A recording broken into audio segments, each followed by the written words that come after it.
Live चल रहा था। और बाय द वे सर, अब इस्लामाबाद हाई कोर्ट ने भी इंतजामात कर लिए हैं। वो आगे कुछ केसेस खासकर लापता अफराद वाले वो भी अब लाइव आएंगे। चलिए, अच्छी बात है, नहीं हो सके थे लोगों को।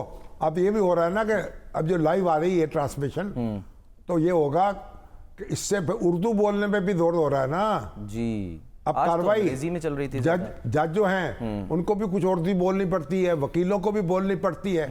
तो ये भी है कि कौम के सामने तो अंग्रेजी बोल के तो कौम को नहीं समझाना ना। सही बात अब तो देखिए, मौसम कियानी साहब ने फैसला भी उर्दू में लिखा था।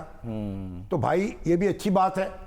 अब अवाम के सामने जब पेश होंगे तो अवाम की जुबान भी बोलनी पड़ेगी सर। लेकिन जस्टिस मंदो खेल साहब, मुझे लग रहा था वो आपकी ज़बान बोल रहे हैं। मतलब मैं ये नहीं कह रहा अल्लाह ना करे। हाँ, लेकिन सर मैं इसलिए कह रहा हूँ, आज जो उन्होंने कहा वो आप पहले कह चुके हैं प्रोग्राम्स में कि जी आज़ाद उम्मीदवार पीटीआई में शामिल हो सकते थे, बल्ले के निशान वाले फैसले पर अवाम को मिसगाइड किया गया। देखिए, मेरा तो जाती ख्याल ये है कि जब उनको बल्ले का निशान नहीं मिला, उन्होंने आज़ाद हैसियत से इलेक्शन लड़ लिया, यानी निशान के बगैर इलेक्शन लड़ा। बिल्कुल थे तो वो पीटीआई के, उनको चाहिए था उसके बाद वो इकट्ठे होते और पीटीआई का पार्लियामेंट्री ग्रुप बनाते।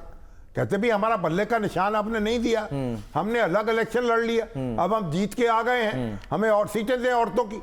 जैसे मैंने पहले भी अर्ज किया था, जैसे जनरल ज़ियाउल हक के दौर में जो नो पार्टी बेसिस के इलेक्शन हुए थे, उसके बाद जो अरकाने असेंबली थे उन्होंने पार्टी बना ली वज़ीर-ए-आज़म जुनेजो खान की क़यादत, जुनेजो साहब की क़यादत में। सही।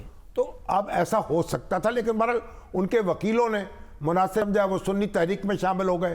अब सुन्नी तहरीक में शामिल हुए, अब सुन्नी तहरीक में उसने कोई इलेक्शन नहीं लड़ा था, अगरचे रजिस्टर्ड पार्टी थी, लेकिन एक भी उम्मीदवार खड़ा नहीं किया।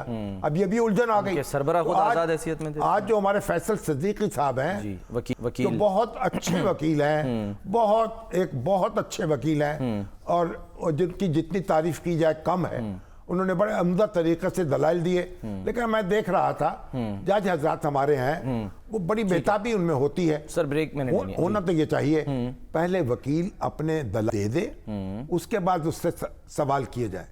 अब बेताबी ऐसी होती है कि वकील बात नहीं शुरू कर पाता और सवालों का हमला हो जाता है। अब उसी में भी उलझ जाते हैं और आपस में जजेस भी उलझ गए। सर एक ब्रेक लेनी है। मामला ये है कि ये जो अरकान हैं, जो सुन्नी तहरीक के हों या पीटीआई के हों, भाई इकट्ठे हो गए तो फिर इनकी सीटें जो थीं, इनके जो वोट थे जिसकी बुनियाद पर इनकी सीटें मिली, वो कैसे आपने दूसरों को दे दी?